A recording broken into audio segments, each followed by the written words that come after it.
So I'm very interested, Emily, what is the latest with Alabama? Yeah, we have a signing day alert here, Josh. We're calling this the Carver couple. James Smith and Quay Rusaw, both top 100 players, are a package deal, and they are officially headed to the Crimson Tide. For more background on this, let's send it over to Steve Wiltfong. Steve, what can you tell us about what went down with these two?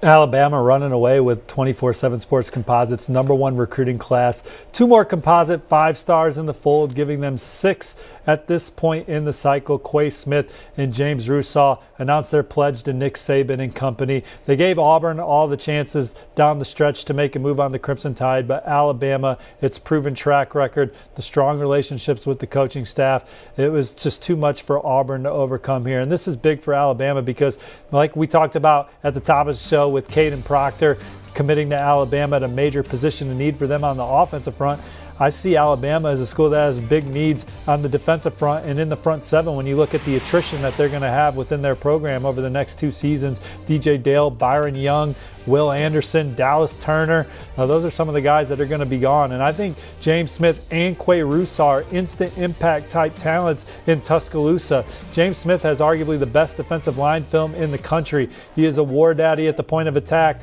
a twitchy, strong, powerful player with change of direction ability that can bend and torque his body into different angles. And then he just makes a lot of plays behind the line of scrimmage. And then Quay Rusaw is one of the more physical second level defenders in the country, in my opinion. He is a absolute lay the wood player. He can pass rush and get home. He can do things in the flat. He can make those tackles in space. There's so many ways you can utilize him with his versatility that he brings. And so Alabama, you look at this class, it's #1 in the country. There's so many things you can point to that are elite, but you have arguably the top pass rusher in the country committed, Keon Smith, arguably the best defensive lineman in the country committed, James Smith. Keon Keeley is arguably the #1 pass rusher in the country. James Smith's arguably the #1 defensive lineman in the country. There's no doubt Caleb Downs is the best safety in the country. And then Quay Rusaw can go toe-to-toe with any linebacker in the land. This is a fantastic class, guys that I think can be immediate difference makers and help Alabama compete for a championship in their true freshman seasons. Yeah, Steve, you mentioned it. Alabama running away with the #1 class. I mean, should we call it time of death to anybody else that wants to maybe potentially get into that #1 spot? 2:17 here in Eastern time. I mean, is this going to be Alabama's best recruiting class of all time? Yeah, I think they could still add a couple more to it. You know, they're fighting for Jordan Hall here, top 247 defensive lineman who's going to commit on Thursday. Georgia's the 24/7 Sports crystal ball favorite, but Alabama hanging around in that recruitment. And then Desmond Ricks, 5-star cornerback, took an official visit to Alabama late in the process. LSU and Florida, the other finalists. So maybe Alabama's not done, but what they have in the boat already is pretty special. And I think it's going to be one of the more exciting classes that Saban's signed in a while. Oh my goodness. Once again on signing day, the team of the day is Alabama. Let's talk about it, guys, here on the national desk. An SEC school has had the #1 overall class every year since 2009. If you can do the math, that's 15 straight years. It's usually between Alabama and Georgia. But when we look at this class, in the grand scheme of things, a lot of conversation happening with Texas A&M, their historic class last year. We're assuming that based on how the numbers square out, we don't think Alabama's going to get there yet. But when it comes to historic Alabama classes, could they be the #1 class this year? Empire strikes back. Steve doesn't want to call it. I mean, Alabama's going to. Alabama's got the #1 class. Yeah. Andrew Ivins over here in the jacket. He's called it. So He's called it. One network's called it. Look, Alabama has 27 signees and commits. Only one of them is a 3-star. That is their kicker commit. He went 17 of 19 as a senior with a long of 51 yards. He's our #2 ranked kicker. Like, this group, top to bottom, is awesome. Yeah, Andrew, I mean, when you think about what Kayden Proctor said earlier this week when he flipped, that he wanted to go and compete against the best and play with other guys, who came up with that? Savages want to play with other savages? Dogs want to play with dogs. Sure, and that's a thing. We can't say that with Alabama, though. Yeah, that's true. And that's a thing in recruiting, right? I think these guys, especially in the modern recruiting era, where they're all following each other on social media, they've all seen each other at camps, at showcases, and they all know who the others are.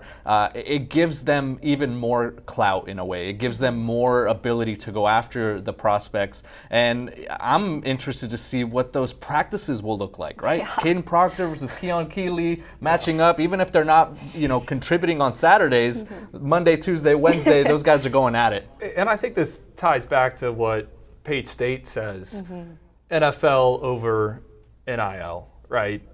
Alabama, kids are going there because they want to get developed and they want to be a first-round draft pick. Nick Saban is doing that better than anyone else in the country right now. Sure, Kirby Smart is catching up, but it's still Alabama. Bama is Bama. You're going to go play on Sundays. You're going to make a ton of money. And I think this is, again, him making his statement right now. Yeah. We got the number one class. And going back to your statement about Empire striking back, Mr. Jacket, remember the beef, right, between Jimbo Fisher and Nick Saban? Well, how about this response from Nick Saban on National Signing Day today? Yeah, and when you talk about Alabama as a program right now, a down year is them playing for a New Year's Six Bowl and not playing for the college football playoff. It's surprising, of course, based on what the standards are at Alabama and what we thought about this year's roster headed into this season. But some people even wanted to say, is this the end of the dynasty? Is today just another example of Nick Saban ain't going anywhere, Andrew? Yeah, I had to write a column a month out from signing day. I said the nuclear scenario was Nick Saban retiring. What would happen? What ripple effect would that cause? Like Dabo Sweeney to Tuscaloosa. I mean, it would have blown everything up. And Nick Saban, he's still kicking. I think it's going to be a while until him and Miss Terry ride off into the sunset.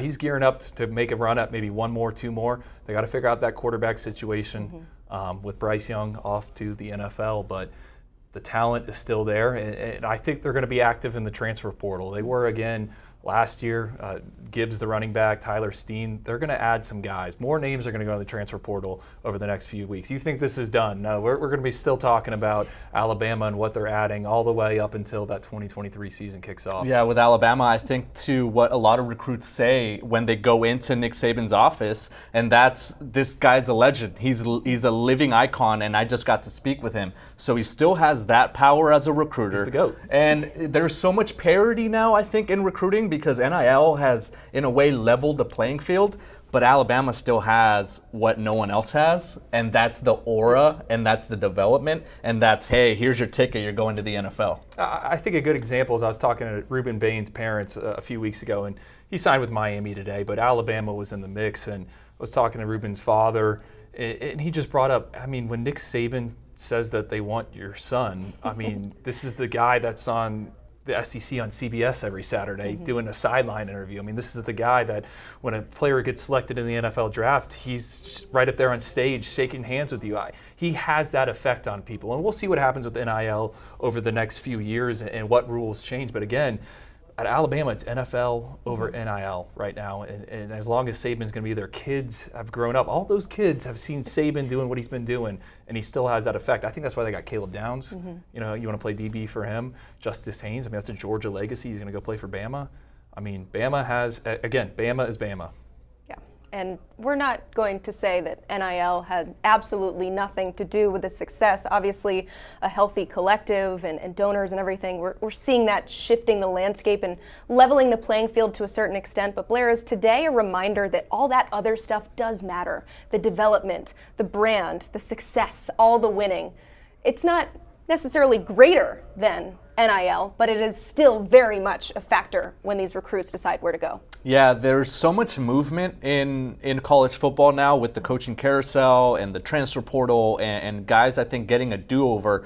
But I think you always go back to not only the relationship that these recruits are able to build with other coaches, but also the resumes. You look at what these coaches have done at my position. Am I going to get the opportunity to get to the next level? And where we see all the movement, where we see the coaches leave and go to this other place, and it creates this ripple effect and the dominoes in recruiting. I think it still goes back to all of the other intangible things that we can't really put a number on that maybe we have seen with NIL, with the collectives, with what these schools can offer you to sign with this school. I think it allows the recruits to have a kind of a bigger picture, and that's why we see the top dogs still being the top dogs. A lot of different factors that factor into all of this, but ultimately, guys, breaking news. Alabama not going anywhere.